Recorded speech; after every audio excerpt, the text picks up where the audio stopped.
Sahabat Bawaslu, kembali lagi di Form A Podcast, tempatnya ngobrol seru soal pemilu, pengawasan, cerita menarik di Bawaslu Kabupaten Malang.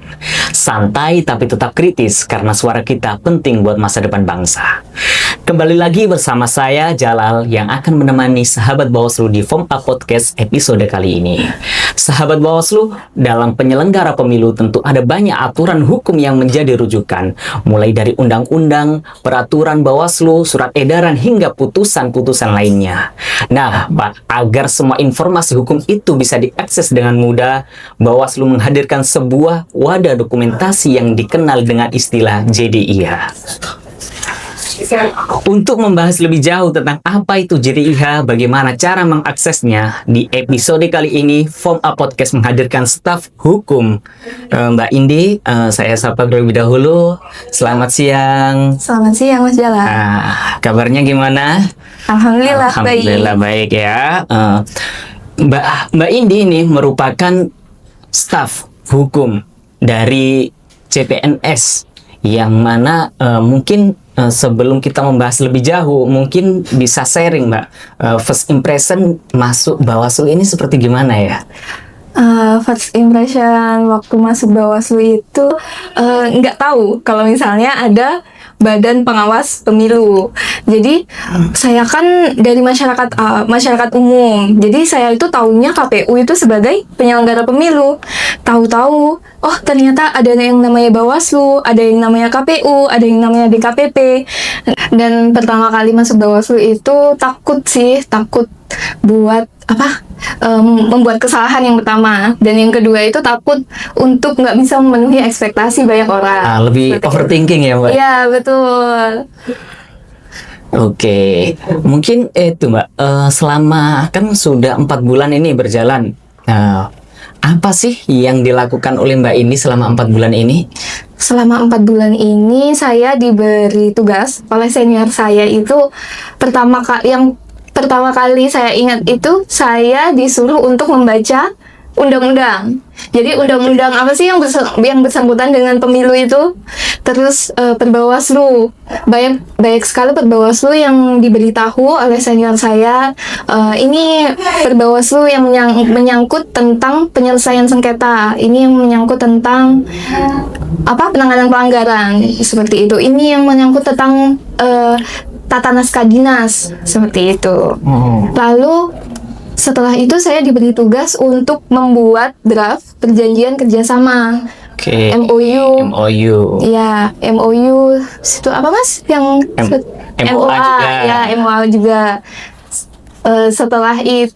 Setelah berjalannya waktu, saya juga diberi tanggung jawab untuk mengelola JDIH. JDIH. Kebetulan ini kita sekarang kan lagi membahas JDIH. Mungkin sahabat Bawaslu di rumah ini belum ada yang tahu apa sih itu JDIH. Mungkin bisa diterangkan, Mbak. JDIH itu merupakan singkatan dari Jaringan Dokumentasi dan Informasi Hukum. Jadi JDIH sendiri itu pengertiannya merupakan sebuah sistem terpadu yang mana fungsinya itu untuk menghimpun, mengelola, menyimpan, bahkan menyebarluaskan apa sih produk hukum yang sudah dikeluarkan oleh Badan Pengawas Pemilu, khususnya di Kabupaten Malang itu. Sebelum kita ngobrol lebih jauh lagi nih ya, Mbak ya, mungkin ada landasan hukum atau aturan yang menjadi dasar keberadaan JDIH itu, Mbak? JDIH sendiri itu ada berdasarkan Peraturan Presiden Nomor 33 Tahun 2012 tentang JDIH Nasional. Sedangkan untuk Perbawaslu ada di Nomor 7 Tahun 2020 tentang JDIH Bawaslu. Seperti itu. Selama ini ketika 4 bulan berjalan ini, Mbak Indi kan kurang lebih sudah memegang JDIH nih. Mungkin implementasi JDIH di Kabupaten Malang itu sendiri seperti apa ya, Mbak? Kalau untuk implementasi JDIH Bawaslu Kabupaten Malang, kami itu sudah melakukan penyusunan dan digitalisasi dokumen produk hukum. Ya. Terus untuk upaya yang dilakukan untuk memutakhirkan dan menyebarluaskan dokumentasi hukum itu gimana ya, Pak? Yang pertama kan kita sudah mendigitalisasikan produk hukum itu. FYI aja, Mas. Kita itu sudah melakukan digitalisasi itu sejak tahun 2019. Nah, kita juga sudah melakukan pemutakhiran data. Jadi, setiap produk hukum yang dikeluarkan itu langsung auto tuh dikasih ke divisi hukum untuk dilakukan digitalisasi gitu. Berarti tidak hanya dari dokumen itu, tidak dari divisi hukum sendiri untuk Iya, betul. yang membuatnya itu ya. Ya, jadi semua divisi yang telah apa ya? Yang telah menghasilkan produk hukum itu semua akan diberikan ke divisi hukum untuk dilakukan digitalisasi.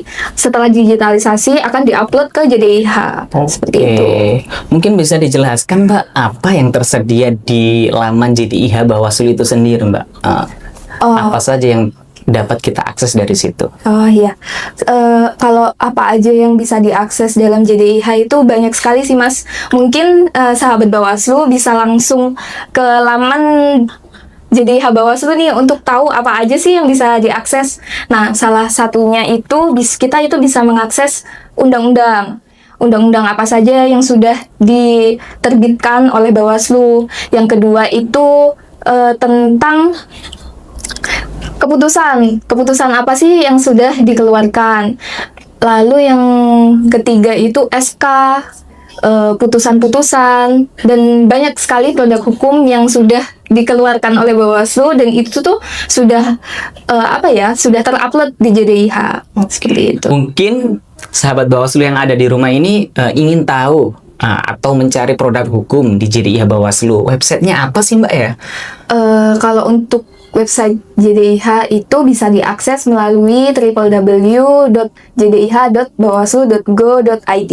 Oke, jadi teman-teman yang ada di rumah jangan lupa untuk akses JDIH ya.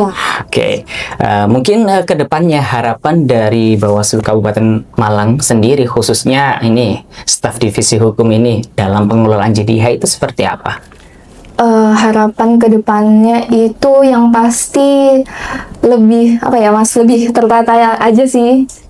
Jadi selama ini kan jujur saya sebagai CPNS itu di awal-awal itu kayak bingung tahapan-tahapan apa aja sih yang harus kita lalui untuk bisa mengupload suatu produk hukum itu ke JDIH.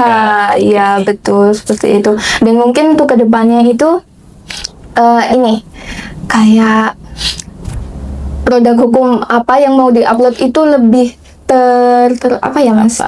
Terus sistematis, terstruktur dan lebih sistematis untuk kedepannya. Oke. Mungkin dari pendapat Mbak Indi sendiri sebagai staf hukum terkait rencana apa yang harus disiapkan dalam mengembangkan JDIH Bawaslu Kabupaten khususnya. Kalau ini sedikit curhat ya Mas. Oh iya, silakan gimana? Jadi saya itu mengangkat JDIH ini sebagai rancangan aktualisasi di Latsar CPNS ini. Jadi saya berdiskusi dengan dengan senior saya, apa sih isu yang perlu diangkat untuk aktualisasi ini, dan salah satunya itu JDIH. Saya menemukan bahwa kota-kota lain, kota atau kabupaten bahkan provinsi lain itu sudah ada sosial media yang mana sosial medianya itu berisi tentang informasi JDIH. Jadi di media sosial JDIH Bawaslu mereka itu tercantum apa aja sih produk hukum yang sudah terupload, apa aja sih peraturan-peraturan terbaru atau peraturan-peraturan yang sudah tidak terpakai lagi. Jadi saya mengangkat isu itu sebagai rancangan aktualisasi saya di Latsar CPNS 2025 ini. Seperti itu sih Mas. Mungkin untuk kedepannya kami di divisi Bawaslu akan mengadakan media sosial, yang mana media sosial tersebut itu untuk mensosialisasikan JDIH kepada masyarakat umum. Hal itu bisa mengakomodir teman-teman yang untuk mengetahui produk hukum itu sendiri lewat IG dan lain sebagainya. Iya, betul. Oke. Mungkin untuk terakhir kalinya ini Mbak, mungkin ada closing statement untuk sahabat Bawaslu yang ada di rumah ini, seperti gimana? Mungkin pesan untuk sahabat Bawaslu, kalau ingin mengetahui apa aja sih produk-produk hukum yang sudah dikeluarkan oleh Badan Pengawas Pemilu khususnya Kabupaten Malang, bisa diakses melalui www.jdih.bawaslu.go.id. Oke, mungkin saya cukupkan sampai di sini. Saya terima kasih sekali buat Mbak Indi yang telah bisa sharing kepada teman-teman atau sahabat Bawaslu yang ada di rumah. Saya sendiri, Jalal, ketemu lagi di season selanjutnya. Salam.